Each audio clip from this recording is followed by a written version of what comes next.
Hello, everyone, and welcome to the Circle of the World podcast, where we discuss Joe Abercrombie's First Law series. I am one of your hosts, Lord Chamberlain Jeffrey, and here are my co-hosts. Art Lecter George. And Harrison, the Adeptus Historical. As you all know, we are covering The Blade itself, the first book in the original trilogy. Well, actually, we'll just be covering spoilers for the rest of part 2, since we finished The Blade itself last week. Yay! Woo! Woo. So let's get started. First, again, we just have to thank you all for being just the nice, kind, caring, supportive audience that you guys really are. Yeah, we really haven't had anybody who's been a jackass towards us fan-wise, so we appreciate that. Can't say the same about me towards you guys, especially with the Black Cow Weirun debacle. But you guys are slowly being forgiven. Those that you know who you are. You know who you are.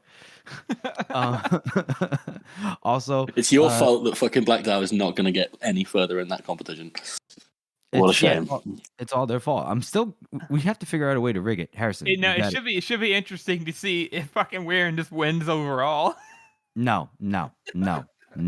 Fucking Weirun of Bly, the best POV character that Joe Abercrombie has ever written. The best character you don't get a POV in ever. Not fuck Bias, fuck Artie. You mean Weirun of Blech? Fuck that. Anyways.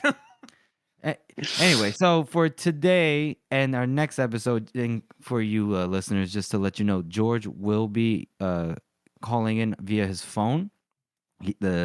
Our boy has moved to a nice new location, correct? Yes, exactly. And because I live in the UK and there's only like 2 internet companies, they like to take their sweet time setting up the Wi-Fi. So it's going to be on my phone microphone for now. You should write like a middling Google review and like 2 stars out of 5. He's like, eh. Yeah, give them the Yelp whipping. The Yelp lashings. You're talking about lashings, Jeff. It's just a sore spot between us. Sorry. Harrison's upset that I said that I would give him 50 lashings on a Discord server if he didn't include Vitaria on a future poll. But we'll talk about that later. So, all right. So we'll move on to our first segment, which is best meme of the week. George. Oh, yes. You want to take this? Yeah, we've got a user on Reddit, Fisticuff Sam. Again, I think he was our 2nd or 3rd meme of the week. So that's another regular contributor, which is fantastic. And it's I'm going to tell my kids this was Cool Shivers, and it's Cricket from Always Sunny in Philadelphia, which is just a fantastic. I love that image. It's like his life story. It's a modern day Cool Shivers. That's great. That's pretty accurate too. So anyway, I started blasting. Okay. So thank you very much, Fisticuff Sam, for that sensible chuckle. I enjoyed that. Mm-hmm. Yep. Thank you for that so much. All right. So now let's just go on to where the main chunk of this episode is going to be about. It's going to be about the spoilers for part 2 of The Blade itself. Harrison, do you have anything that you want to lead off with? Yeah, I think that, inside of this part 2 section, we get a lot of bias foreshadowing, and it's really interesting on a reread whenever you go back and realize that Pharaoh was kind of onto bias from the beginning. As soon as she meets him, he's like got all these plans laid out. He's looking at her like she's a slave, and how she's like beneath him, and then he just changes his demeanor automatically. As soon as he realizes that he needs her, and that she's who he is looking for, he just completely changes demeanors to be likable and nice. That way, he can manipulate her to do what she wants. Mm-hmm. And we definitely get a lot of Biaz's manipulation, and like you said, like on a read through, it's very obvious what he's doing. Like he basically starts grooming Giselle like straight away. Right. In the when he takes him to the house of the Maker. Yep. Yeah, it's like, remember, a good king would do this, and Giselle's like, what the fuck? What are you talking about? A man must lead by example. Giselle's just like, I'm still confused as to why I'm here. Yeah, I just want to go fuck my best friend's sister. Yeah, I really like how in the House of the Maker as well that Giselle notices that orb up at the top circling around with the gyrosphere circling around the seed. I really like that, how it's noticeable and it's there from the beginning. I remember the first time I got through the last argument of Kings, I was like, was that added in there, or did he actually set that up? And then rereading it, I was like, oh wow, he set that up from the beginning. Mm-hmm. That's awesome. Yeah, I feel like the blade itself, all of it is just like huge. It's like a lot of setup, which is like, where people complain about like maybe that the plot doesn't really advance anywhere, but it's all about just setting up those pieces that inevitably pay off down the line. Even down to the tiny details, like when Giselle is getting ready for the contest, and he's looking in the mirror, and he's like, "Oh, look at that jaw! Just look at that jaw!" And everyone's just like, "Yeah." The best jaw. I love that little detail. The jaw of King. It might be the best jaw in the world. Mm-hmm. Which so far, to be fair, I don't think there is a better jaw in the First Law series. To be fair, it might be the best jaw. I'm pretty sure it's the only jaw we know about. I don't know. Leo Dan Brock's jaw is pretty good, I guess. Fuck Leo Dan Cock. All right, fuck him. I really also enjoy, as I kind of pointed out in a couple episodes ago, that line that at the end of the House of the Maker episode, where Baez, hears what Logan says about the seeds of the past bear fruit in the future.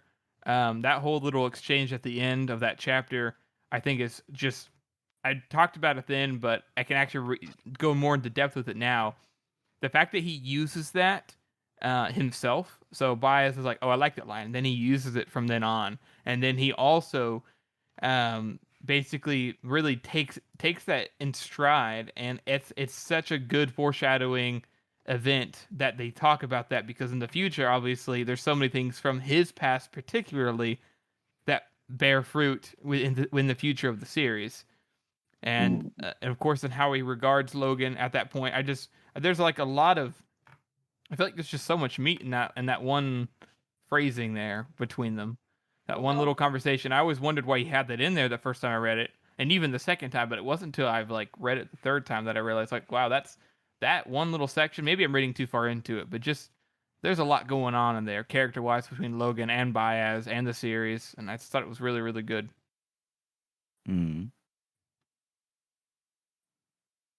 I thought that's a very good observation there. I like that. It's good. Yeah, holy shit, I missed that. And do you like the little double entendre or whatever? It was like the seeds. Do. Yeah, right. There's that too. There's so many things. Such a good line for the series in that moment. Well, this seed doesn't bear no fruit. And then way later on, to Ricka, he's like, the seeds of the past bear fruit in the future. It's like even Logan's sayings have effect on an ancient wizard, which is why Baez enjoys Logan's company. Because he actually feels like it's something new, something he can use. Like, if you think about it, like, Baez does become a lot more ruthless, at least on the surface. Like, we don't know much about his sort of like goings on before the blade itself that doesn't come directly from him, and it does seem like he does become a lot more Logan-ish. So it's interesting to see that like he does pick things up off Logan, because, like you said, like it's like a new experience for him. Yeah, which is why Baez seems so friendly, because a lot of views that we get from Baez is from Logan's perspective through the entire series. And because of that, Baez likes Logan, so he's a lot more cordial with Logan than anybody else. So, because whenever Pharaoh's looking at him, Baez is like annoyed. He understands Pharaoh, but he's annoyed by her. It's basically like, I think he kind of reminds him of himself to a certain degree, but that also annoys him, and he's aware of that, though, so he's just kind of standoffish with her and knows that he can't really lie to her without her knowing. Whereas with Logan, he actually just enjoys his company. So, and he doesn't even have to try to lie to Logan, really, because Logan said he doesn't want to know. Like, what's the purpose? What are they doing? All that jazz. And I like that, because I kind of feel like Baez is like, he's gearing up to make this big explanation about like, and it's all a lie, and he's just like, oh no, I don't care. And he's like, oh, He's like, don't you want to know? Don't you want me to explain? Logan's like, no. And then Bias just like, wash the pots, Malachus. Get out of here. Yeah. He just gets mad and takes it out on Malachus. And I mean, we're gonna reference this part later on as well with West. But West has a really good, like, kind of, as I was talking with you last night, George, kind of arc on his character where after he, beats his sister, he has a really good, I guess, coming around of regret and shame through his entire run in the series. And he says sorry multiple times, but in all very genuine ways, And I really like. And you see it from a lot of different perspectives as well. Like every time someone mentions RD and it's not West's POV, like he just like, oh, West looked like he had some shame there. It's like, oh fuck. West you know what he's thinking about? Oh god. West looked like he just took a shit there. That's weird. All I said was Artie. Your sister. My soul. I got cramps. And speaking of Ardy as well, it is interesting that she gets a lot of foreshadowing with Glockter as well, from like just the way that he treats her in this book. He treats her like a person, which is like something not a lot of people do, and she treats him like a person as well, and that kind of ends up, in the end where they get married. Yeah, it's like this weird thing where they're kind of, even from the beginning here, they're kind of bad for each other, but also they're the only people that are any good on each other at the same time. Mm-hmm. And whenever they're talking to one another, you're right, George. They talk to each other like a person, and it's kind of like they, instead of having a pretense against them, Glockta goes in there and is like, he doesn't have any pretense. He's like, okay, I'm gonna take care of this person. Oh, she's formidably intelligent. Okay, and then Artie is like, oh, he's gonna treat me like a piece of, like a property, or like his West wants me to be under his watch. And then she sees him talk, and she sees that he shows her respect, and then she kind of backs off a little bit too. And from then on, they kind of have this interesting relationship of mutual slight disgust and mutual admiration. Yeah, Mm-hmm. Which is a very interesting dynamic. Yes, it is. That was my only contribution there. Sorry. I was like, yeah. Jeff, go on. Jeff, what kind of things did you notice in the second part here that you were like, man, that has a really big bearing on future events? Okay. I guess I should preface first with the audience to let you guys know it's been a rough couple of weeks for me. So my mind's just been scatterbrained. So trying to remember what happened. What am I talking about? The book's right in front of me, right? Let's read the whole thing real quick, bro. Let me just read the whole thing all over again. Why not? Why not?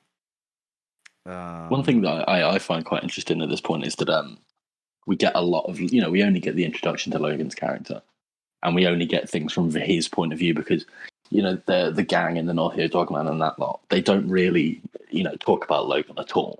They know, I think the Burning Nine is referenced a few times, but we only really ever get like Logan's own opinion about himself, and he's always like, I'm trying to be a better man, a better man, a better man, but old Bethod's still evil, even though we find out that it isn't really the case.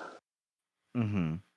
So I do find that really interesting, especially on the first read through. And I'm just like, oh, fuck you, like. Oh. Yeah.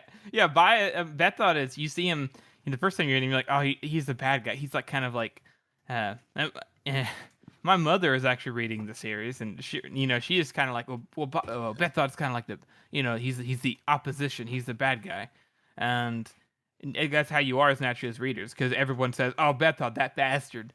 But on a reread through, after you know what happened the last Awakening of Kings and his talk with Logan, and then you read Sharp Ends, you realize that, like, Bethod, he just, he makes some bad calls, but he also, like, is so fucking cool. he fights an army.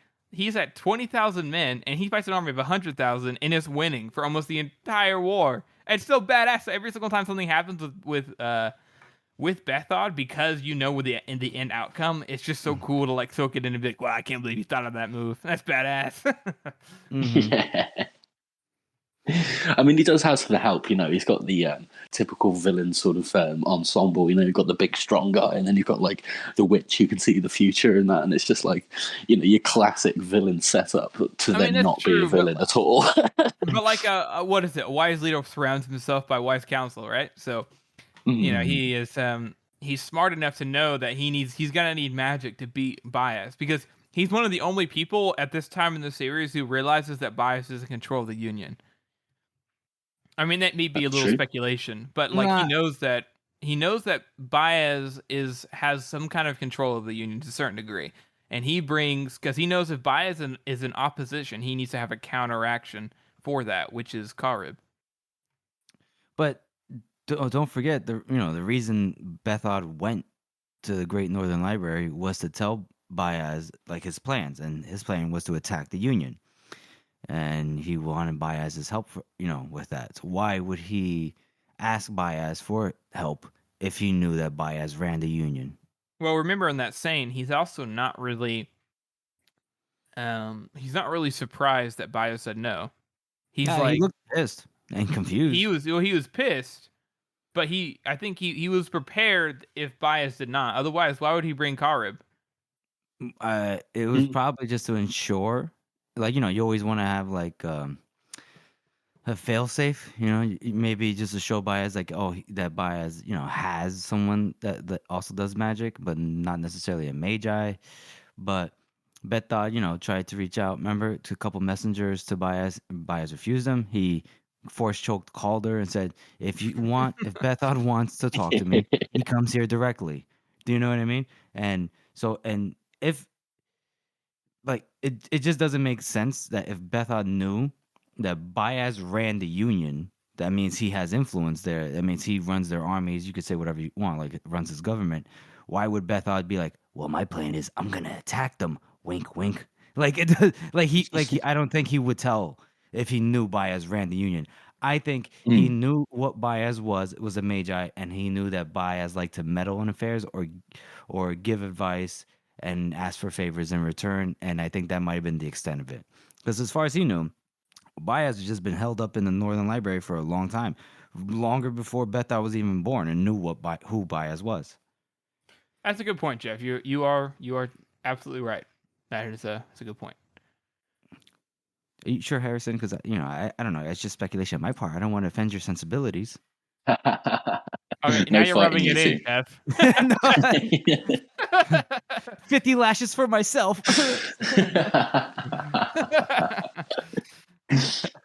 Now it is interesting though, like the Mhm. fact with that's kind of what I mean at the same time. The fact Okay. that Bethod, he didn't exactly know the full extent of what Baez was doing, but he Okay. still had a backup plan anyways. He wasn't relying on Baez. He was just hoping Baez would join him. Mm. He was Okay. like, "Oh, hey, Baez, can you come work with me? It'll be good. We can work together just like we did." And then Baez is like, "Haha, no, I don't think so." And he's like, "Ugh, that's annoying. That pisses me off. But I do have Karib. I do have a plan laid out. I know how I'm gonna take down the Union. He had it. He had it all laid out. I mean, he sent White Eye Hansel down to the Union to tell them if they don't accept the gift of a duel, then tell them they'll have 3 signs." Which means he was prepared from the very beginning of how he was going to fight the Union, which is crazy foresight. Yeah, that's right, actually. And those things also happen like concurrently with Logan's chapters when we see Bethod as well. Mm-hmm. So like these things were already happening in the background while he's dealing with Baez and all. I say dealing with Baez, but trying to get him on side. Right. He obviously, I think what Bethard was doing there was, basically taking like a multi-pronged approach, by sending those emissaries that he knows that, they're not going to give up England for peace. Remember, like that was the gift of peace, but I asked something in return. And then that's when Fenris was like, England. Ooh. And Bethard, I think, just use that time to, like, okay, keep the Union like distracted, while he gathers his forces, gathers potential allies. In this case, Baez. He was hoping to gather Baez to his side. To take on the Union, especially for the North, which I think, Harrison, you pointed out that it's sparsely populated compared to the Union. You want to have your best foot forward, obviously. I mean, the population, the difference is insane because Bethod gathers 20,000 Northmen, and in this, he also gathers men east of the Crinner, east of the Crinner, and then he also gathers later on Shenka to kind of bolster his forces. But all in all, he gathers about 20,000 men, which is the greatest army the North has ever seen. But like that is scraping the barrel too. Like he gathered everybody and used them very effectively. Whereas the Union casually gathered 100,000 men, no issue.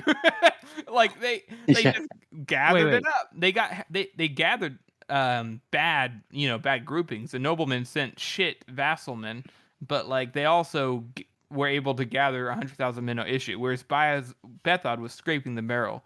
Wait, so, was it 100,000? I thought it was like that actually fought in the war in the North. I thought it was like 50,000. No, man. It's because the reason why is because it's specifically stated by Y.I. Hansel that there are 20,000 Northmen. You could say he's trying to be intimidating, but they know. Bethod is smart enough to know that the Union has way more than 20,000 Northmen themselves. Right. Also, it's confirmed later on whenever Stour Nightfall is gathering his force to go down to England, and he's got a substantial force, but it's not as big as Bethod's, but it was bigger, and it's not as big as Black Dowd's army. So he gathered a substantial force, and we know that England's army is about 10,000 men, approximately, whenever they fought Bethod inside that war as well. So, it's a little bit of speculation, but I can confidently say that whenever Burr says that he has 5 times the amount of men that Bethod has, it makes sense. Because they're running 2 corps worth 40,000 men each, and then they had to refill the garrisons that England threw away in the Battle of Blackwell or Blackwater, which one was it? Blackwell, I think it was. Yeah, Blackwell, because England basically threw its army away and they got crushed, and so he had to fulfill those garrisons. He sent 10,000 men with Ladislaw, and then broke his army up into 2 corps. 40,000 men under Croy, 40,000 men under Polder. Then Ladislaw's army got crushed. And then they had, after attrition and winter and being harassed and supply line issues and poor manpower, they still outnumbered Bethod at the Battle of Dumbreck, but it was a lot closer to the proper numbers. Just for one division though. So they still outnumbered Bethod with probably 30,000 men on Croy's side to fight him. And then the 30,000 men or so on Polder's side, but then the Shenka attacked and they weren't expecting that at all. So I mean, so the whole point of this whole tangent is that Bethod is a smart motherfucker. Right. I'm getting caught up in like details, and I'm just getting confused because like the idea of fielding an army 100,000 strong, it's like that's wild. Like, yeah, well, that's why they had so many logistical issues. Yeah, I'm gonna have to, whatever. But yeah, just agree to disagree, guys. But the point is correct that Bethod, I don't know if he's actually appreciated enough in terms of his genius in war. That dude was overperforming. 100%. I mean, right? He's just like, he pulls out all the stops. He gets everyone at every single opportunity. He just manages to win. And it's only when he gets forced into sort of like a fair fight that he has to retreat. But even then, he's not broken. Yeah. Mm-hmm. Each time he gets actually beat, he isn't actually done because he has a backup plan. Mm-hmm. And anytime he you can say the one time he does get devastatingly defeated besides getting his face punched in. Is like because he had to like, oh, I gotta chase down the Bloody Nine to the high places, you know.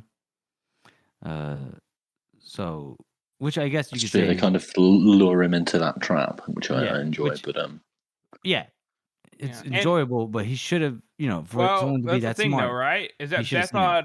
Bethod actually didn't. I don't think he made the worst call ever. He actually, I don't think he made a bad call at all. Mm, He's kind of limited by circumstances because if he didn't do anything, more men were going to keep flocking over to that side because that he is brought true. the Shanker on. So he Right. had to do something, not just for a vendetta, but because of logistics wise. More men are just going to keep leaving. So Mm-hmm. That is true. So do you okay, think okay. What do you guys think of Yoru Silver in the first book? Yoru Sulfur? Huh. Yeah, the Never a shit moment to eating be grin taken. himself. Dude, he's just never had a bad day in his life. Apparently, just I know, he's so cheerful. I fucking hate him. I mean, I love. Somebody said it on, and I'll talk about it when we get to the community poll. But somebody talked about how any scene that Yoru Sulfur is in, it raises the tension, especially when you, even on a reread, you realize, oh, this guy could kill everybody in the room. Mhm. And No, especially, some people thought that maybe Yoru Sulfur was weak sauce, but you know now, after Wisdom of Crowds, that he's not weak sauce at all. He's You fucking learned- strong as fuck. dude. Yeah, you learned he wasn't weak sauce after Last Argument of Kings. I mean, he had a weapon though. He had the divider. So Yeah, but he like how fast apparently he moved, like how it came up, came across on the page from what I remember. To take out what 2 or 3, 4 eaters, whatever, at once. Like, well, he had the divider though. yeah, I understand, but just because you have a weapon doesn't mean you can't get hurt. You know what I mean? And for him to be able to just like snap, snap, snap, and just take dudes out, it was like, oh, Yeah, he's faster. Right. That's yeah. true.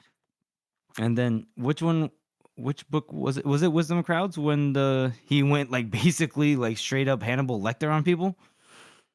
Was that Wisdom of Crowds or is that Trouble with Peace? No, that was Wisdom of. Well, he did do it in Trouble with Peace too, but those were normal people. Yeah, so I'm just saying when he did that in Trouble with Peace with the normal people, I was like, good God. This man is just turning, carves a fucking path through them, man. dude. Which He I was love. he was just turning people's faces into ramen, instant Yeah. ramen. I was like, holy. I love how Orso later on too in Trouble with Peace is like, "Hey, do you think you could fight some of these guys for me?" And Sulfur's like, maybe not a whole army." Right, because we do see in Last Arguments of Kings, that one eater that Logan converses with while he's looking for, Pharaoh and Giselle. He gets overwhelmed by numbers when the Northmen come piling in, so they do get overwhelmed. Yes. And then we see with Shickle, and before they're hanged, although she was just I don't know. He was a baby. She was just she was a kindergartner and took like 3 practicals. and Glockta just like beating at her with the cane, like, get away. Do you guys think that there's any hints towards Yorisova's like true nature in the first book? Yeah. I think when he tells Giselle to not quit fencing, you can't, because the commoners, they decide in the end, right? Yeah. That's a clue. Like, oh, okay, so something's here. I mean, but you don't really get hints of like his menacing nature. Yeah. You don't really get that. I don't think so. I think that's fantastic on a read through. You see he's really confident. He's so confident. He's so jovial at that point that like he doesn't even need to kind of like do any subtle or underlying threats. Does that make sense? Yes. He's just like, whatever. Yeah, my master hasn't been around for a couple hundred years. I'm here to announce his becoming. Yeah, yep. Yeah, no problem. I'll talk to you guys whenever you guys have your people call my people. Thanks, great. That's what he does. Yeah. Yeah, he is. That's the thing about Sulfur is that like he is 100% confident in his abilities, and I think the only person that made him hesitate in the entire series was Shanked at the end of Best of Cult. Yeah. And now that's the thing, right? Is as everyone's gonna be like, yeah, Shanked would be Sulfur. I mean, I feel like it's debatable. I feel like Sulfur is like, oh, that guy's here. He didn't expect it, so he wasn't prepared. But Right. I don't want to say that because of we saw Sulfur take on 3 other eaters and he has high art. I don't want to say that Shanked would destroy him. Otherwise, Shanked probably would have already done it. Mm-hmm. Would have been easier to get him out of the way. But, Right. That's true. That's true. I mean, like, it wouldn't be a wash. I think it'd be like more matched than debatable. People would think. Depends on the Yeah, situation. For sure. Because all it, like you said, it took Sulfur back that Shanked was there, but it didn't. Like Sulfur was like, all right, that means I just kind of need to rethink a little bit. No worries, I'm just gonna come back out. I'm gonna snitch. I'm gonna snitch Tobias on your ass. You're here. I found you. So, yeah. But with Sulfur, I didn't. Even on a read through, it's real hard to like, from the first book at least, to say like, oh, we see the menacing, the fucked up, ruthless parts of Sulfur in the first book. That's just my point. Like, I saw that, it's obvious that he's like a devout follower of Bias. He's aware of Bias's plan with Giselle, sure, and that's about it. And he likes apples. Apparently, that's his other thing they can eat besides human eyeballs. So Even flesh. Yeah, just popping eyeballs like grapes. Oh dear. What do you guys? What do you guys think? George? Harrison. No, like I say, like on a read through, reread through, seeing like how confident and like just how smug and smarmy Euro Sulfur is, it infuriates me. I do not like him. Right, but do you pick up anything like that indicates like? I don't think there is. I think it is hidden very well. It is, right? That's what I thought. But obviously, we know. Does anybody get eaten except Malika's pie in the first book? I can't remember. Did you just say Malika's pie? You son of a bitch! I can't get over that. That's his name. And dear listeners, I do believe that coming up soon, probably you'll see it on our Instagram and Twitter before this episode comes out. But we'll probably, I don't know if George will do it. It's his call, but we might have a Your Sulfur picture for you. Oh yes, I look forward to that. And if you don't catch it on Instagram, then you can go to our website, which is circleoftheworld.com, and it'll all be up there. So go and have a look, and you can see that shit-eating grin for yourself. And in a couple of weeks, never a moment of peace, Captain. And in a couple of weeks, we will have a skit that has George performing as Sulfur. So that'll be great. You fucking bastard, George. I forgot about that one. See, this is what happens. Jeff gets me drunk and then makes me do voice lines. Yeah, I take advantage. And I watch. Harrison's what they call, from what I'm told nowadays, he's the cuck in the corner. He just watches. So yeah, the cuck gets to have a good time too. All right.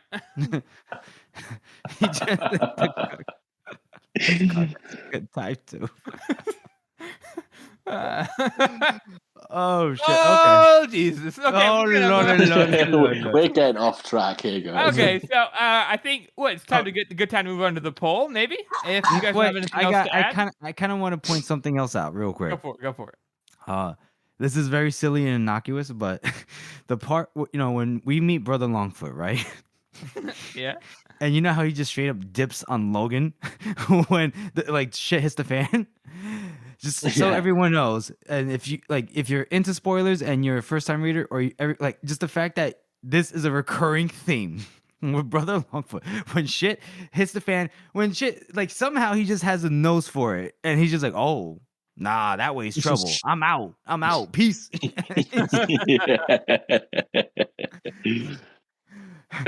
saying, never thought about that. It's true, isn't it? He's literally just never there when there's a That- fight. I see it. that dude would survive like where I grew up it was where I grew up, he would survive. He's just like, nah, not going down that street.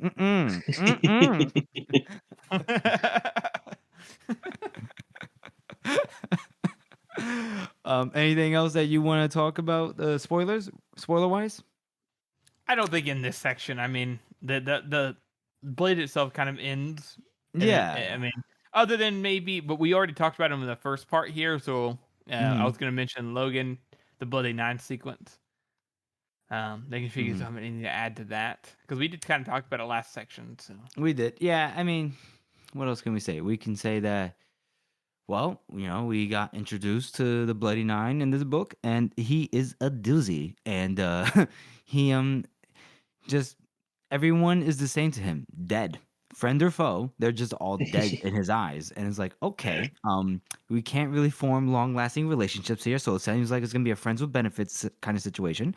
So I'm out. yeah, it is interesting to see his journey. I guess I'll say it is interesting to see the Logan's journey with the Bloody Nine.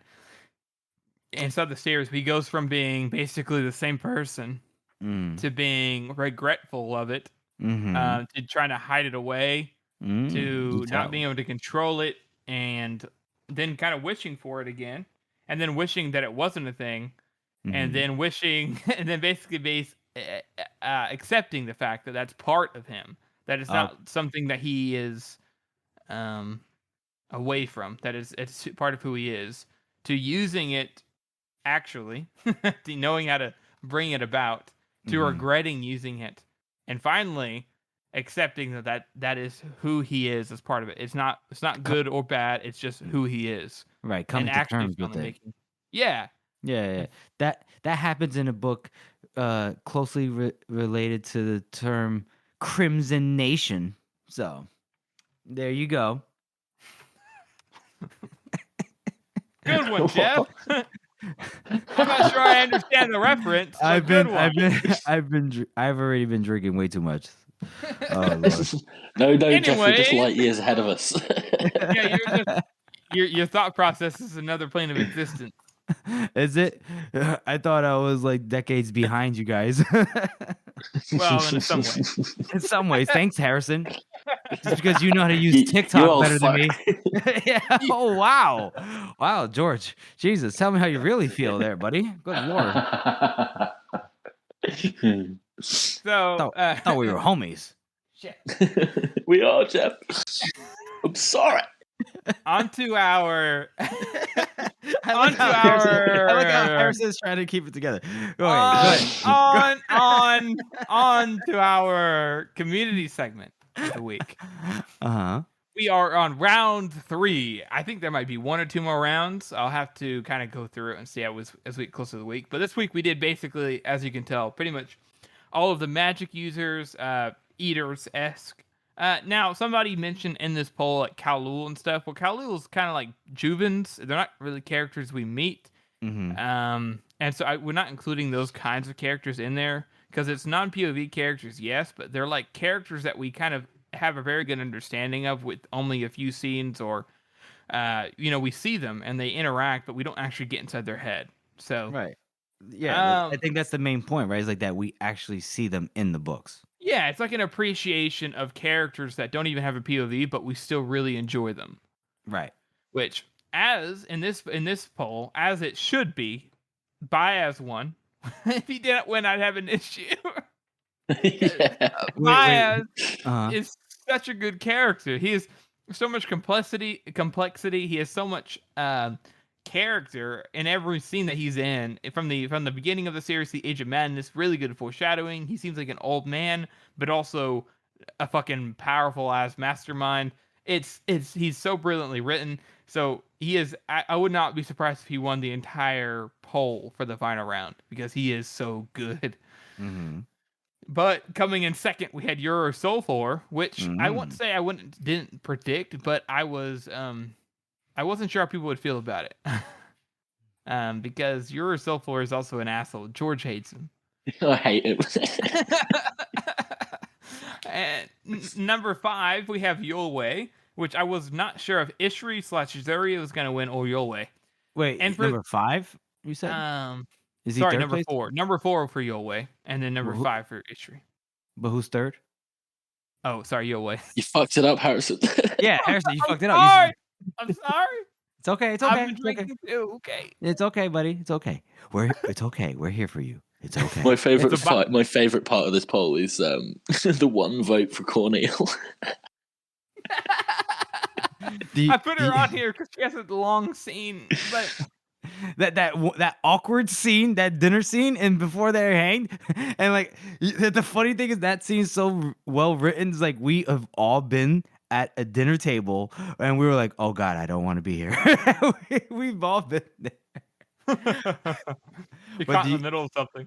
Exactly, like, oh shit, the parents are arguing. Ooh, oh wow, she said that about his penis. What? Like, she just turns around like, oh, by the way, Kalu was the better lover, but it's just like, what the fuck, bro? Don't bring that up in front of company. Yeah, she's like, Kalu had a big dick. Yeah. He knew how to use it, but I was like, oh shit. But do you guys want to know who I voted for? Who of course. For? I voted for Zacharias. Yeah. I was like, why not? I was like, I knew Baez was gonna win. Why not vote for the guy that's batshit and he likes crows? I like crows. Who doesn't like crows? Crows are cool, man. Yeah, this one was less like controversial than the last one. But this one was not more remind me. See, Yolwei came third and Ishri came fourth. And I guess it seems to me that a lot of people didn't realize that Ishri and Zuri were the same person. Whether that's because they've only read the new trilogy or because they've only read the standalones, but Ishri and Zuri. Mm-hmm. I mean, it's definitely in question until like the last scene. I thought it was from the beginning, but a lot of people, you read it and you're like, I don't know, because I like how he kind of keeps it up in the air until Ishri or Zuri is basically like, yeah, I've gone by many names, and she fucking uses fire against Sulfur. She has bandages on. And she also is very formidable as an eater. She's extremely formidable. Right. But I like she has a lot of scenes inside of the Age of Madness. She's very important to the story. She's so different. She is. When we first meet her, when we first meet her in Best Served Cold, right? From Best Served Cold, I was like, I need more of Ishri. I was like, I just need more of her. She's just so badass and dope. The way she just like scares the shit out of everybody by making that not even a grand entrance, just a quiet entrance, and she scares the shit out of everybody. Yeah. And George, you said right that she's like the East Wind, right? Whenever that's what I was going to ask you. I think that is what she is. Because Baez mentions the East Wind and so does Yolwei, but I don't know. It's like it's never actually like confirmed. But who else could it be? Yeah, I mean, I feel like it is right. Is that she's from the east side of Kanta, and she is she's somebody who can go on her own. She's been around for a long time. She's obviously on the same level as like Sulfur or Shanked or Mamoon. She's definitely not a pushover. She's good enough for Kalu to send her off on her own missions, even before the 100 words, because otherwise she would have been in that. But that group of people were not his most important. He had Mamoon leading them, and then other people doing other missions, like trying to kill the king and stuff, like the twins. Mm-hmm. Okay. Well, just to help you out, just to let you know, I did a quick lookup, and it seems like Ishri is the East Wind, according to firstlaw.fandom.com. I don't know what fandom is, but whatever. Fandom.com. So, yeah. Okay, there you go. Confirmed, according to that website. According to that website, and it's one article, so that means it's true. So. I think I voted for Zacharias as well. So two of our votes. Two of the votes for Zacharias and me and Jeff. So. So how many votes did he get? 3. Dude, he did as good as Cornel. Then he did as good as Cornel. Oh wait, I'm gonna personally call out the people in the Discord server then, because they were talking, more than one person there was talking about how they were gonna vote for Zacharias, or I might be misremembering. I'm gonna blame the bourbon, but either way, I'm disappointed in the lack of support for our boy Zacharias. What, you guys just don't like hate- birds? You guys don't like birds? Yeah. What the fuck? I think the line that does it for me is the one in Red Country where he's like, he like talks to the pigeon and he's like, the pigeon says she's in the mountains, but pigeons are liars. He's fucking cracked, bro. Yeah. Okay. But So I have to overall, ask you right? guys- wait, real quick, because I kind of have to ask you guys. Yeah. What is when do we see Zacharias in Red Country? Because I don't remember that for some reason. He shows up at the end. Well, closer to the end. He went. Yeah, he he's goes and helping the talks rebels. Yeah, he's helping the rebels because what he's trying to do Wait, is he's you trying to get set the it up for me, Empire. I don't remember this. When the fuck do I see him? I don't remember. When they're in, when they get to Crease, and I think it's Shy and Lamb see like the two of the rebels. I think it's the one that's Conthus and Savian, and like they're talking to Zacharias at the table. What the fuck? Is that just completely gone out of your mind? Yo. Yeah. Oh my god, dude! I'm Remember, starting to think I have fucking young, early onset dementia. What the fuck? Remember, Holy shit, I Jeff, remember that. Jeff, remember that Zacharias is basically trying to get Kreese into the fold of the old Empire, because the old Empire, which is a little note that some people might forget, but in the Red Country, it's clear that the old Empire is actually under one banner for once, and they're not broken up, which is why in the Age of Madness they are a force that Bias has to go quote unquote deal with. He has to go talk to them or whatever, because the old Empire finally is united because Zacharias and Carneal are working together, and they are able to finally get the old Empire to work together rather than fight each other, which I feel like is super significant, and we haven't seen the ramifications for that yet, but I'm really excited to see that. Yeah, no, okay, I'm remembering now. Okay, I'm remembering now. That's coming to me a little bit. Yep. Okay, I'm not crazy. Okay, great. So Harrison, continue. You were talking about the results of the poll. Go ahead. Yeah, so 174 people on Reddit here voted for Bias, 77 for your Soulful, 43 for Ishri, 45 for Yolway, 1 for Carneal, and 3, which actually is just 1 because you guys don't count, for Zacharias. I'm just kidding. It sounds so sad. That was unnecessary. I'm sorry. But some from comments that were highlights was the one I mentioned earlier. Somebody says I really like Yoru because he always makes any scene he appears in automatically way more intense, even if he ends up doing nothing. A lot of people said, of course, Bias, blah blah blah blah blah. Somebody was like, "Hey, is Ishri actually Zuri?" And whereas somebody had a great comment back, and they said that yes, it's not directly said, but just like with Lamb or the mayor, it is so heavily implied that there's no way it's not. They are kind of a different person. Like Ishri has taken off; she's not Ishri anymore. She basically has found herself as a human being again. Because eaters, especially in the South, with the way they're made, they don't really have an identity anymore because they live a long time, and the way that they're forced into eating loved ones and shit, like they're broken people. And so Zuri has actually found a certain amount of purpose and peace serving Galacta and Savine along with her brothers, because instead of being just like tools, they have chosen to go their own path. So she is basically a different person, kind of like how Lamb is. Well, no, Lamb is fucking Logan. But Carla Den Ida is the mayor, but she has basically gotten rid of that identity. But they're the same person. But let's see. And then somebody said Practical Frost, which Bombay Ray, hey bro, just go look at the other polls, man. Frosted Pretty Wood, he was number 3, barely beat by Severod, but we appreciate everybody who was a part of it. Next week we will do or this, as of today, when you guys see the episode come out, we'll do a lot of Union characters. So I'm excited to see what people think about that one. Oh, we're focusing on the Union here. Okay. Yeah. So. Wait. Capital. Drive them over the ridge. Swim back over the border. Wait. So our position is to defend. You're my I think we man. all know who's winning that poll next week. They better be fucking winning. All right, I because of this podcast, I fucking love Ladislaw now, not as a human being. Okay. Not the character himself, but Pacey's rendition. Yeah, exactly. He's so hilarious. We do not condone his actions. What was I gonna say? Wait, but the first poll, Harrison, didn't that have a good amount of union characters or no? It did. But the first poll didn't really have a theme because I was just seeing how people would react. I just kind of picked ragtag people, but there's still plenty of union folks to put in there. I know. Okay. All right.